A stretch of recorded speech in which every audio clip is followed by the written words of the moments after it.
Ever tried to make an urgent payment only to have your Paysend card rejected?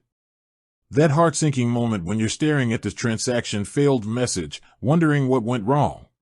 You've checked the balance, you're sure there's enough money, so why isn't it working? You're not alone. This is a common issue, and the reasons behind it are often simpler than you think. Let's dive into the most common culprits. First up, and this might seem obvious, is insufficient funds. But wait, you're thinking, I just topped it up. Double-check your account balance on the Paysend app.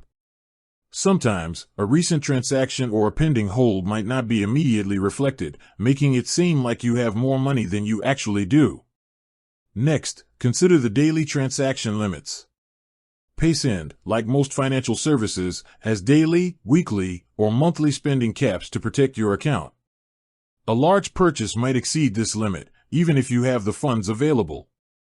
A quick look at the app settings or a visit to their FAQ section can confirm if you've hit one of these limits. Now, let's talk about the technical side. Is your card activated? It's a simple step that's easy to forget. If you just received a new card, you need to activate it through the Paysend app before you can use it.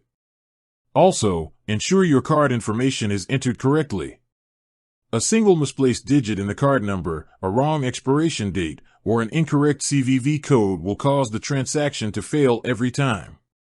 It's an easy mistake to make, especially when you're in a hurry.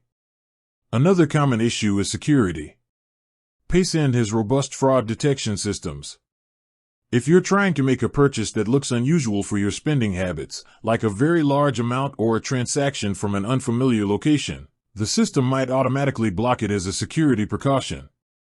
If this happens, you should receive a notification from Paysend. You may need to confirm the transaction with them before it can go through. Finally, let's not forget about the merchant. Sometimes the issue isn't with your card at all. The merchant's payment terminal or their online system might be experiencing a technical glitch. In these cases, it's best to try the transaction again later or use an alternative payment method if possible. So, before you panic, remember to check these things: your account balance, transaction limits, card activation status, the entered card details, and any security alerts. In most cases, one of these simple checks will solve the problem. With that said, thanks for watching, and until next time.